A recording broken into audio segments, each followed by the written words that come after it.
severity of this. I'm a frontline worker. Okay. And what I've noticed is, starting from March till now, our rules have actually become more laxed. I work in a very busy obstetric department, and where we do scans. We initially started off with not allowing partners in, and I'm sure you read the tabloids and the news. We had a lot of backlash for that because people said that we were robbing them of their experience. And I did put myself in the patient's shoes, and I thought, if I was pregnant, would I want my partner there? 1,000% yes. I wouldn't even hesitate. With the pandemic, and we know how this is now rapidly spreading, and I've been a victim of COVID myself. I was unfortunately unwell with it. It hit me that maybe we need to tighten our rules a lot more. And yes, that will come with backlash, but I'd rather save the majority. And unfortunately, I have received a lot of abuse from patients over the last couple of months.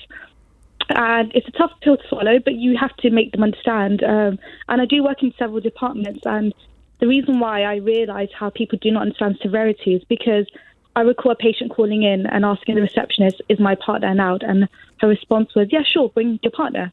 And I had to stop at the reception and say, well, actually, that was your cue to educate them and say, yes, at present, yes, they are allowed. But with the current situation, maybe we should rethink about not bringing them if it's avoidable. Maybe record a video instead. So if your partner would be happy with that. That was our point of education. And that's where I realised maybe we're not doing enough. And what can we do to educate the people from within the hospital to then spread that across? And it is too little too late. I don't have the privilege to work from home because I have to be patient-facing.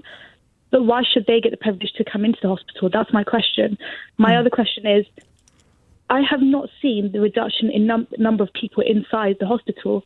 And I keep thinking, where are these people coming from? Why are they here? Because as I'm aware, a lot of the outpatient appointments are now phone-based. Visitors are not allowed in. So who are these people?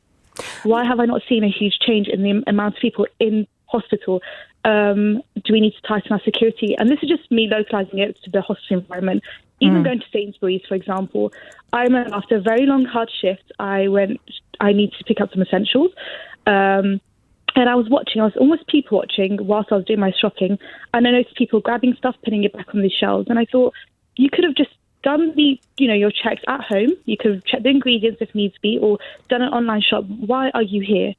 So can I ask you a question, Nacrin? You mentioned there increased security in hospitals to prevent people hanging out in outpatients, which seems peculiar to me, but it seems to be what you're describing. As a frontline worker, are there any other powers or additional support that you could be given that would allow you to control this situation better? Well, I wouldn't say they're hanging about. What I see is people are walking around, but I don't know where they're going. Obviously, I'm not going to question every single person. And securities, again, they can only do so much. If someone said they've got an appointment, they can't really question them on that. It is just educate people whilst they are at home, giving that information out there. Like, do we need to leave our house? Is it a mandatory? And maybe that's where we should tighten our rules. Just do not leave your house unless it is super duper essential. But why aren't people getting that message, I wonder? Because we've had all of this advertising. We've had Chris Whitty saying the government's message is effectively you could kill somebody by going out to get a coffee. I don't know how much more powerful the message could be. Perhaps it's a case of where the message is going out. Yeah, and I was speaking to a patient, and one of my patients actually asked me, how are you feeling? I said, and I just jokingly said, I think I've got seasonal depression. But the truth is, I think we're all suffering from the same sort of glum feeling. This pandemic has stretched too long. We're hitting a year now with this, and the weather's not helping. So people are finding excuses to come out. Initially we were so tight with our rules. We were a lot more compliant than we are now because this has lasted way too long. It's not anyone. I think people have also forgotten the power of the individual.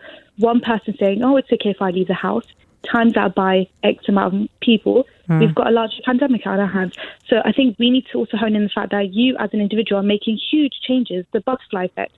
And I would like to say that I don't think our government's really put it out there. I think there was a lot of mixed signals given out initially. And that, even as a frontline worker, even our PP equipment was a huge question mark on whether we need it or not need it. And that was the initial phases. And now we have really fine-tuned on how to deal with this. But I don't know if the public has fine-tuned their attitudes.